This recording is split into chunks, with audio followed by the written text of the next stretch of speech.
কবর ডাক দেয়া বলে আনা বাইতুদ দুদ, আনা বাইতুল ওয়াহশা, আনা বাইতুল গুরবা। এ দুনিয়ার মানুষ, আমার পরিচয়টা না, আমি কিন্তু সাপ বিচ্ছুর ঘর, আমি কিন্তু ভয়ঙ্কর ঘর, আমি কিন্তু অন্ধকার ঘর। শুধু তাই নয়, শুধু তাই নয়, এ দুনিয়ার মানুষ, যদি তোমার রবকে তুমি খুশি না করতে পারো, তাইলে তুমি আমার কাছে আসার সাথে সাথে এমন চাপ দিব, দুই পাশ থেকে এমন চাপ দিব, তোমার এক পাশের হাড্ডিগুলো আরেক পাশে আমি তোমাকে ঢুকাই দেব। আল্লাহর হাবিব বলেন, ওয়াহা কাদা সাব্বাকা বাইনা আসাবিহি, এই আঙ্গুল যেমন একটার ভিতরে আরেকটা ঢুকে যায়, কবর যখন চাপ দিবে গো, তখন এক পাশের হাড্ডিগুলো আরেক পাশে ঢুকে যাবে। বাঁচাও বাঁচাও বলে চিৎকার করো। কেউ কি তার চিৎকার শুনবে? শুনবে? হাইওয়ান জানোয়ার শুনবে, গরু বাছুর, ছাগল, ভেড়া। কবরের মধ্যে যদি কোনোদিন কুড়া দিয়ে আসে ঘাস খাওয়া, মাঝে মধ্যে দেখবেন রশি মশি শিরা দৌড়বে। দেখছেন? আমি দেখছি। কি হলো? হঠাৎ করে দৌড় মারল কে?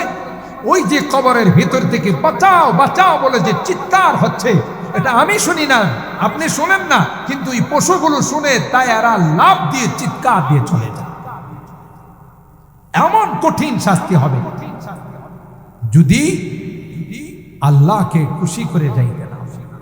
এই জন্য এক নম্বর শাস্তি হবে, মান আরাদা আন যিকরি ফা ইন্না লাহু মাঈশাতান দানকা ওয়া নাহশুরুহু ইয়াওমাল কিয়ামাতি আ'মা।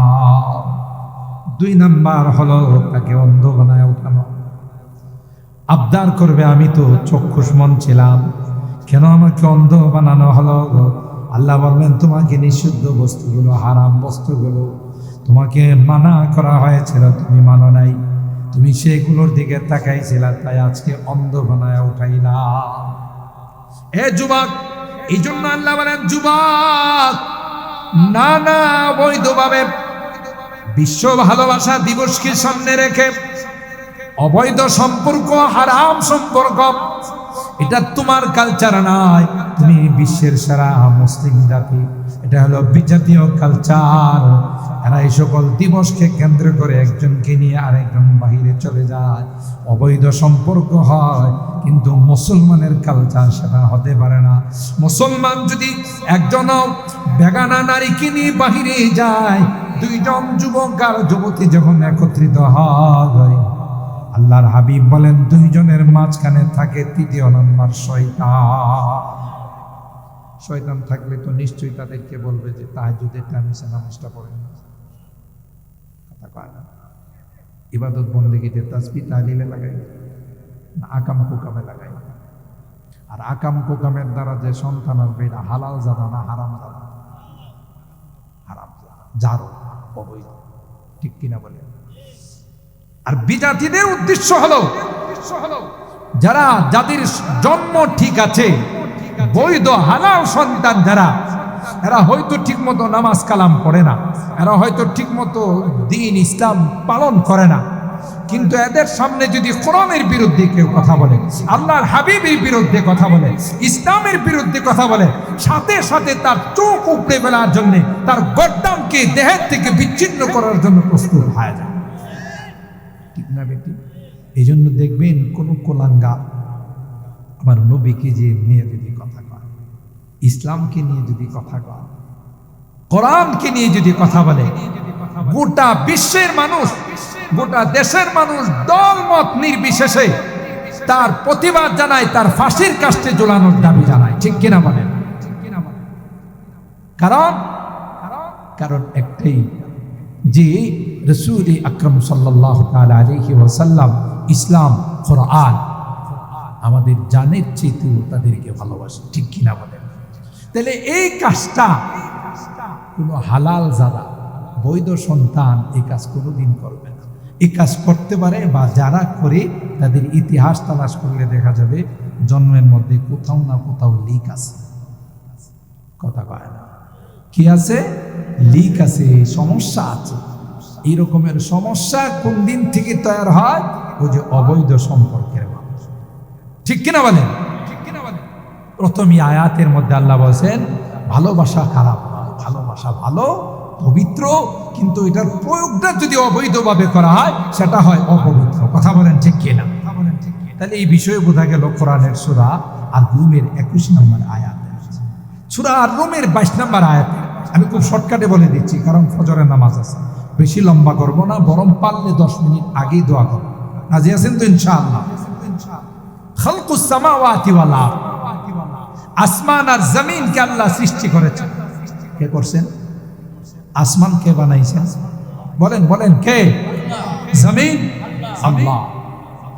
একটা আসমান বানাইছেন না 7টা আসমান? কোরআনে আল্লাহ বলেন আল্লাযী খালাকা সাবআ সামাওয়াতিন তিবাকা, স্তর বাই স্তর, স্টেপ বাই স্টেপ। আল্লাহ বলেন আমি 7টা আসমানকে বানাইছি, এক একটা আসমানকে এক একটা দামি দামি পদার্থ দিয়ে বানাইছি। আপনাদের জিজ্ঞাসা করি, আল্লাহ যে আসমান বানাইছেন এর মধ্যে কয়টা পিলার লাগছে? 2টা 3টা আছে না? বিশাল আসমান। আল্লাহ বলেন পৃথিবীটাকে আমি আসমান দিয়ে সাজাইছি। লাকাদ যায়্যানা সামাদ দুনিয়া বিজিনাতিল কাওয়াকিব।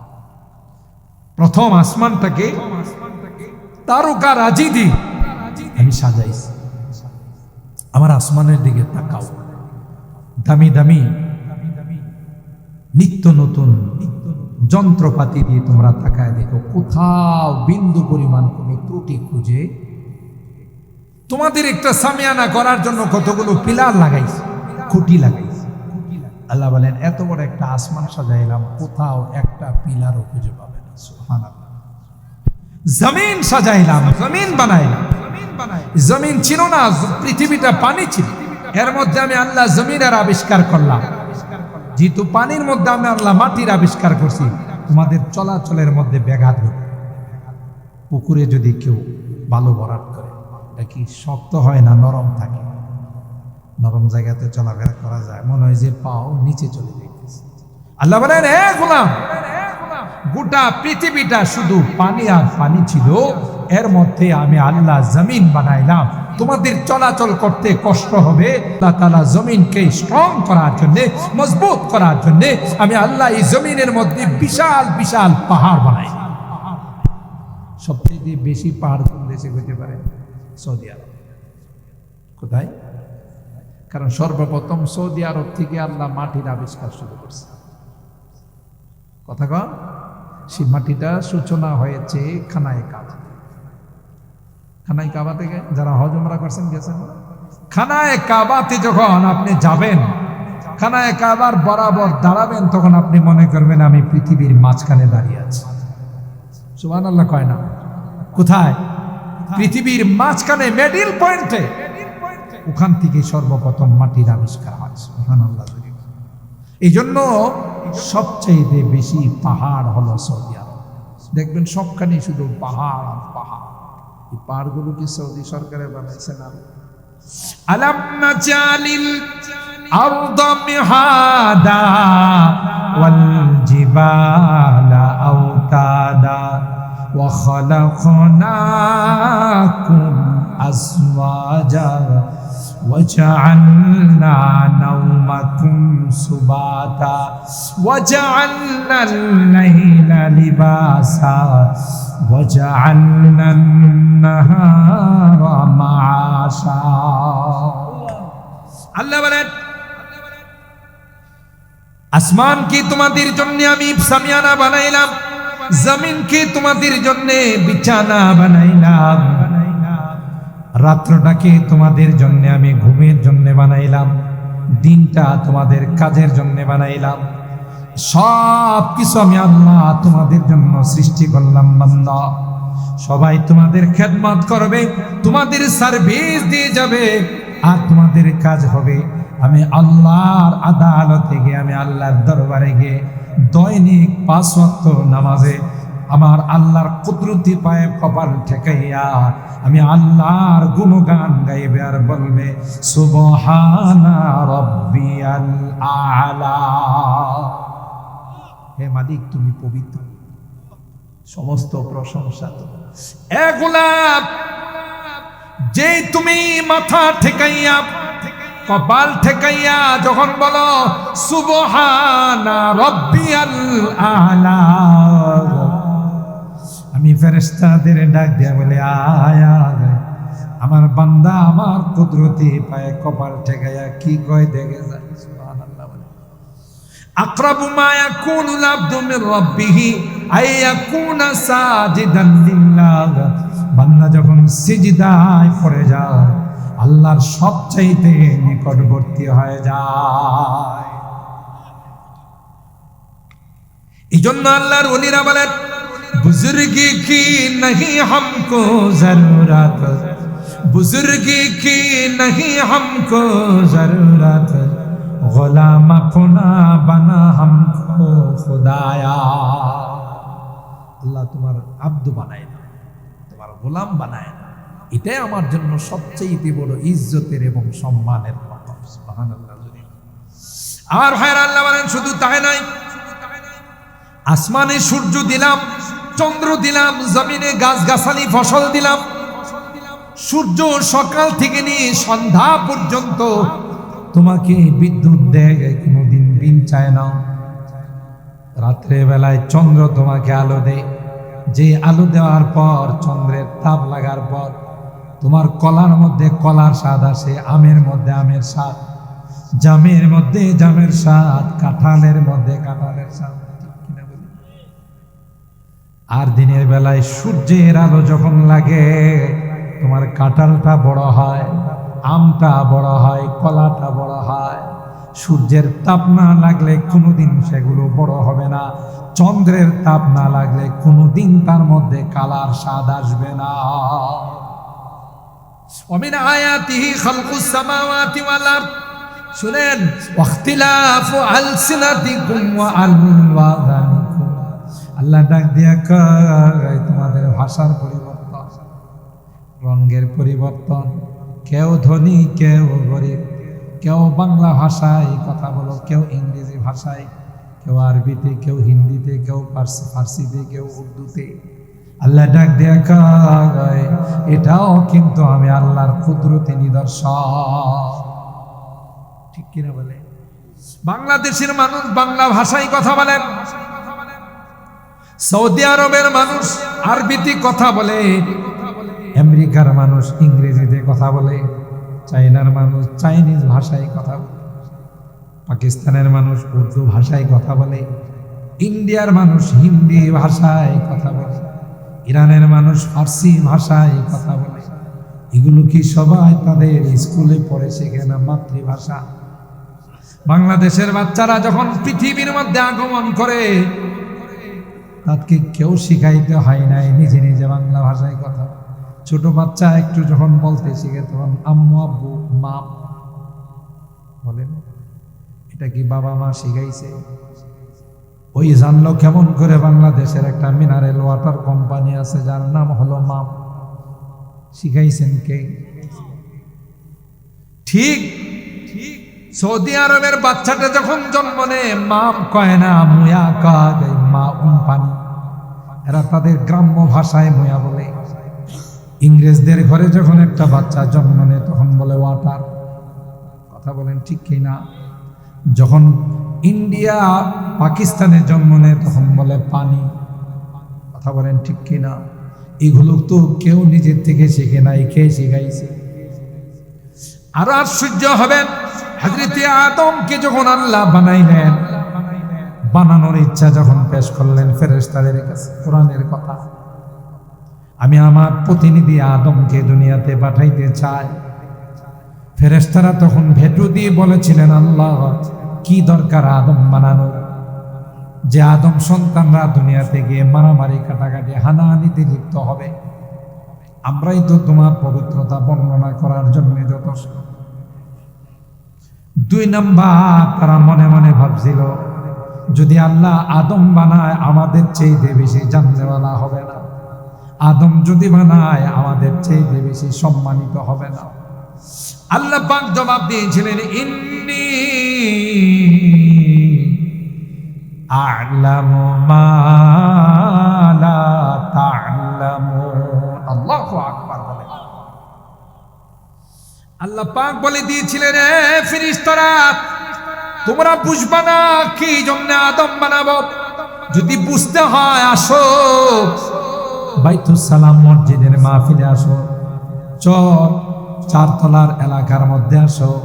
আয়সা দেখো এই মানুষগুলো রাত এখন প্রায় 12টা হয়ে গেছে, 12টার উপরে বাজে। মানুষগুলো কি জন্য এখানে বসা আছে? ঘরে যায় না, আরাম করে নাই। ফেরেশতারা বলে, আল্লাহ তোমার কালামের মহব্বত নিয়ে বসা আছে। আখেরি মোনাজাত করার জন্য পুস্টারের মধ্যে লেখা আছে, মুর্দিগান যারা আছেন, যারা মরহুম হয়ে কবরে শুয়ে আছেন, তাদের মাগফিরাতের জন্য আজকে দোয়া হবে। তাই বড় আশা নিয়ে এখানে যারা বসে আছে, কাহারো মা নাই, কাহারো বাবা নাই, ঠিক কিনা বলুন? ওই মা বাবার রুহের মাগফিরাত কামনার জন্য বসে আছেন। আল্লাহ ডাক দেয়া কয়, তোমরা না বলেছিলে এরা মারামারি কাটাকাটিতে লিপ্ত হবে? আইসা দেখো এরা কি মারামারি কাটাকাটিতে লিপ্ত না। আমি আল্লাহ কিছুক্ষণ পর পর পবিত্রতা বর্ণনা করে আর বলে সুবহানাল্লাহ, বলুন সুবহানাল্লাহ। আবার কিছুক্ষণ পর পর বলে আল্লাহু আকবার, বলেন আল্লাহু আকবার। ফেরেশতাদেরকে আল্লাহ ডাক দেয়া কয়, তোমরা না বলেছিলে এরা মারামারিতে লিপ্ত হবে? কই না না, এরা তো আমার প্রশংসা করে, আমার পবিত্রতা বর্ণনা করে, আমার বড়ত্ব বর্ণনা করে। আল্লাহ ডাক দেয়া কয়, তাইলে তোমরা যে বলেছিলে এখনকার অবস্থার সঙ্গে তো কোনো মিল নাই। ফেরেশতারা তখন বলে, ক্বালু সুবহানাকা লা ইলমা লানা ইল্লা মা আল্লামতানা ইন্নাকা আনতাল আলিমুল হাকীম। আল্লাহ সারেন্ডার। আল্লাহ মাপ চাই, ভুলে গেছে, মাফ করে দিন। কথা বলেন ঠিক কিনা? আল্লাহ ডাক দেয়া কয়, না না, তোমাদের কি বলেছিলাম, ইন্নী আ'লামু মা লা তা'লামুন, আমি যা জানি তোমরা তা জানো না। আল্লামা আদম আল আসমা কুল্লাহ। সংক্ষেপে বলতেছি, চুম্বক অংশটা আল্লাহ এটার বাস্তব জবাব দেওয়ার জন্য একটা ক্লাস নিলেন, যে ক্লাসের মধ্যে একমাত্র মাটির ছাত্র ছিল আদম, বাকি সব নূরের ছাত্র ফেরেশতা। সমস্ত বস্তুর নাম আল্লাহ এই ক্লাসে শিক্ষা দিলেন। শিক্ষা দেওয়ার পর ফেরেশতাদেরকে আল্লাহ বললেন, আম্বিউনি বিআসমাই হাউলা ইন কুনতুম সাদিকিন।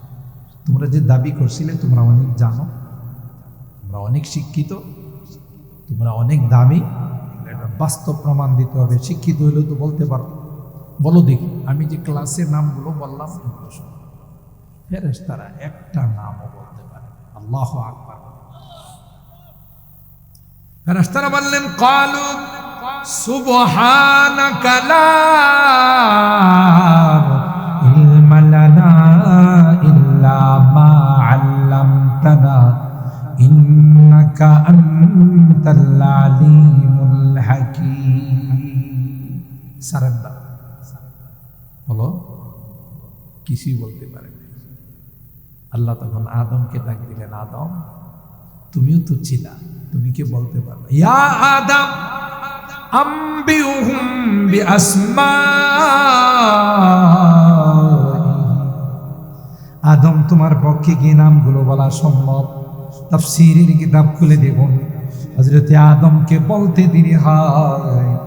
আদম সমস্ত বস্তুর নাম প্রকার কি জন্য আল্লাহ বানাইছেন, কখনো আরবিতে কয়, কখনো ইংরেজিতে কয়, কখনো ফার্সিতে কয়, কখনো হিন্দিতে কয়, কখনো উর্দুতে কয়, কখনো বাংলাতে কয়, কখনো চাইনিজ ভাষা বলে, কখনো মালাই ভাষা বলে, কখনো নাগরি ভাষায় বলে।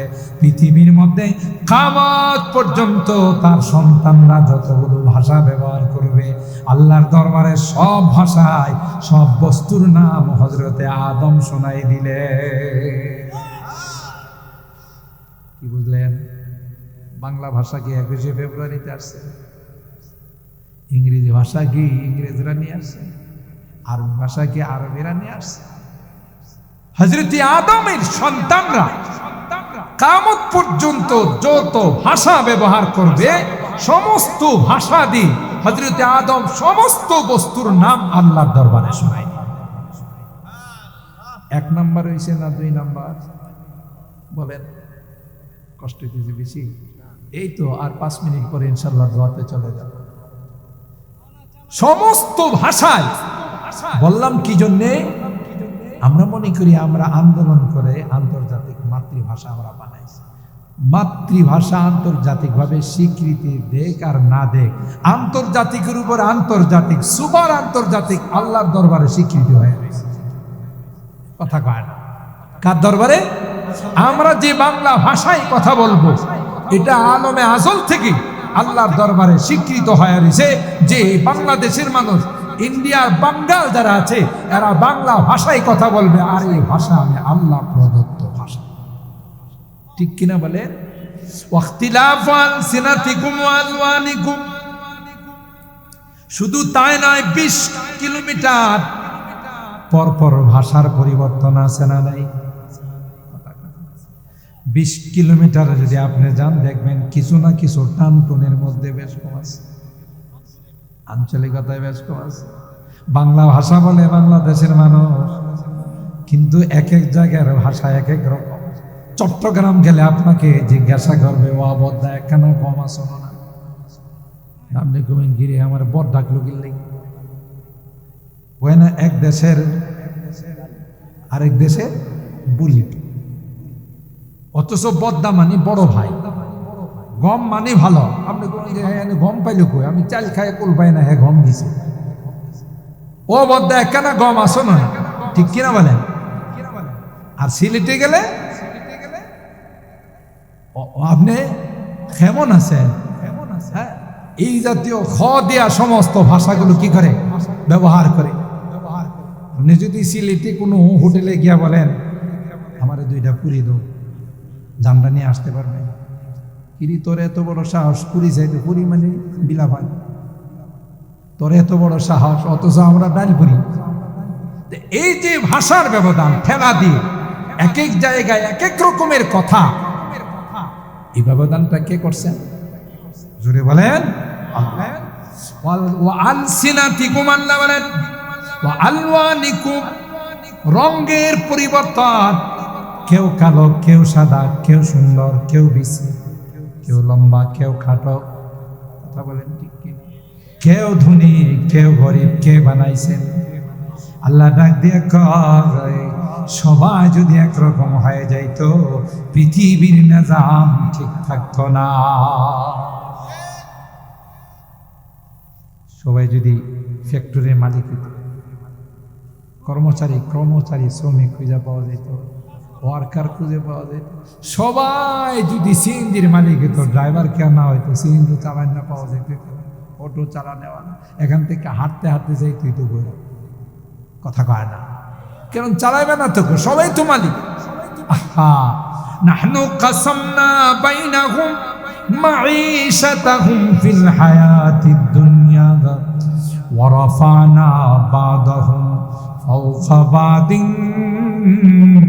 দারাজাত লিয়াত্তাখিযা বাদুহুম বাদান সুখরিয়া ওয়া রাহমাতু রাব্বিকা খায়রুম মিম্মা ইয়াজমাউন।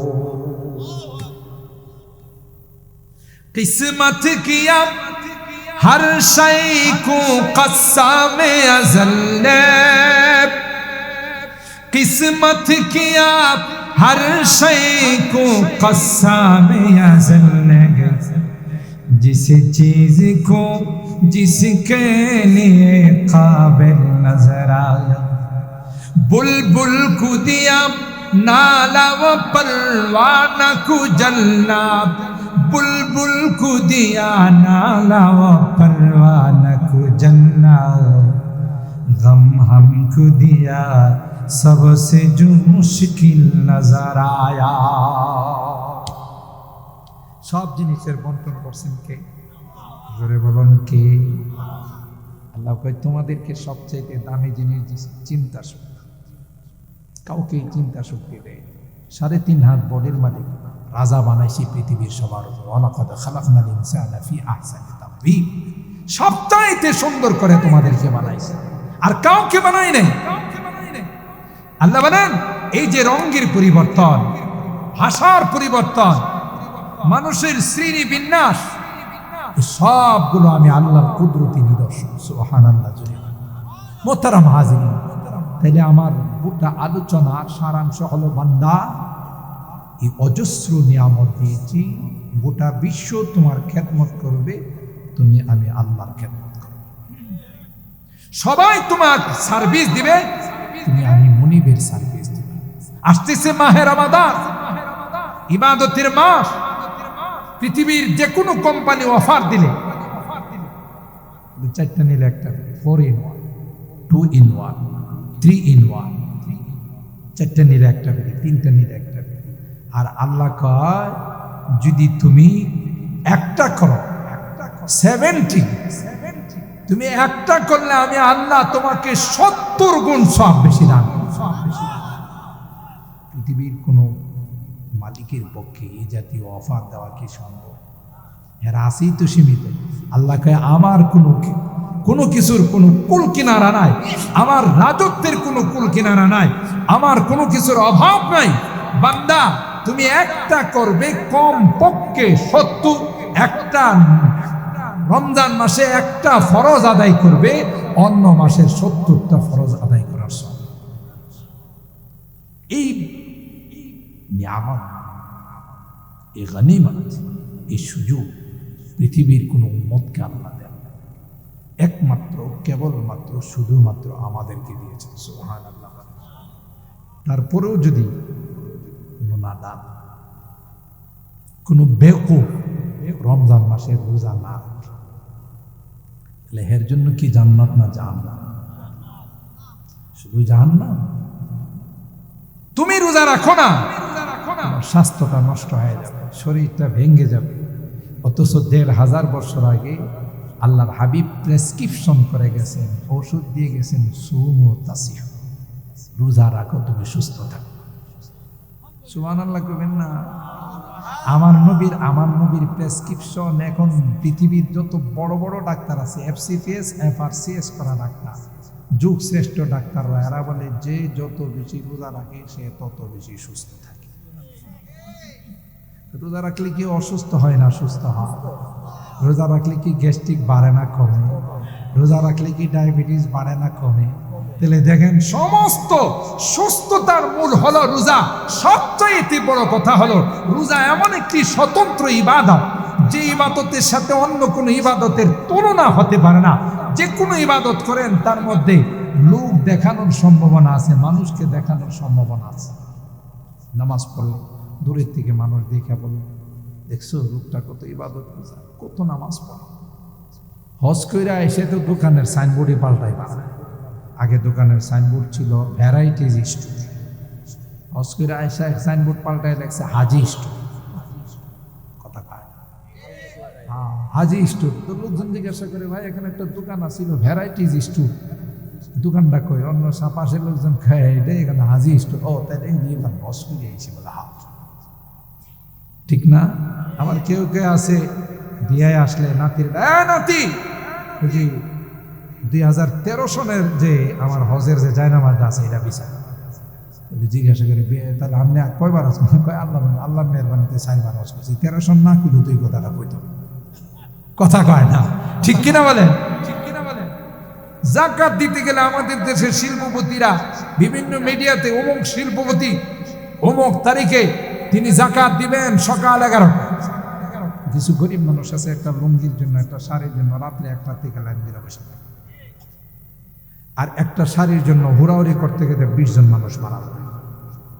তাহলে এটাও দেখানোর মতোই আছে। একটু আগে আমাদের জামিয়া ইউনুসিয়ার সম্মানিত মুদাররিস হযরতুল আল্লামা আফতাবউদ্দিন শরীফুদ্দিন আফতাবী সাহেব, তিনি বললেন কুরবানির সময় কালো মানিক আর সাদা মানিকের কথা।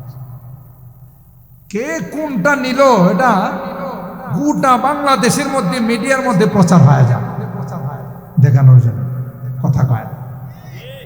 আচ্ছা বলুন তো দেখি, রোজাটা দেখানোর মতো কিছু আছে? আপনি রোজা রাখছেন যদি কম হা করে দেখবেন আমার কতটুকু শুকাই গেছে, ঠিক কিনা বলেন? এর বেশি তো আর কিছু বলতে পারবে না। এই জন্য আল্লাহ পাক হাদিসে কুদসির মধ্যে বলেন, আস-সাওমু লি, রোজা একমাত্র আমার জন্য, ওয়া আনা আজিজি বিহি, প্রত্যেকটা ইবাদতের প্রতিদান দিব ফেরেশতাদের মাধ্যমে, আর রোজার প্রতিদান আমি আল্লাহ স্বয়ং আমার বান্দা বান্দীদেরকে কুদরতি হাতে দেব। চিন্তা করছে? আরেক রিওয়ায়াতে আল্লাহ কয়, না না না, রোজার কোনো প্রতিদানই হতে পারে না, আমি সব রোজার প্রতিদান। আল্লাহু আকবার বলেন। আস-সাওমু লি ওয়া আনা উজিজা বি, আমি নিজেই রোজার প্রতিদান। সুবহানাল্লাহ বলেন। আরেকটা কথা শুনবেন, কষ্ট হইতেছে আপনাদের মনে বেশি, বদুয়া দিতেছেন না তো?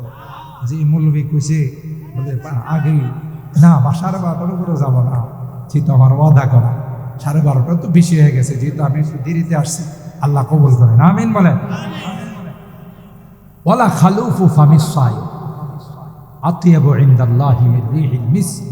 ওলামায়ে কেরাম আছেন, আল্লাহ কি কই জানেন? সারাদিন রোজা রাখার কারণে ভিতর থেকে যে একটা বাষ্প বাইর হয়, খালি পেট না, বুঝতেছেন আমার কথা? খালি পেটের থেকে যে একটা বাষ্প বের হয়, আল্লাহ বলেন এই মুখের ঘ্রাণটা, এই বাষ্পটা আমার নিকট মেশকে আম্বরের চাইতে আর বেশি সুগন্ধি। যার সাথে যার ভাব তাকে দেখলেও লাভ। বুঝছেন এখন কথাটা? আল্লাহ কই বান্দার সঙ্গে আমার রোজা রাখার মাধ্যমে বান্দার সঙ্গে আমার বন্ধুত্বের সৃষ্টি হয়ে যায়, তার সঙ্গে আমার ভাবের সৃষ্টি হয়ে যায়। ওই বান্দা আমি আল্লাহর প্রিয় বন্ধু হয়ে যায়।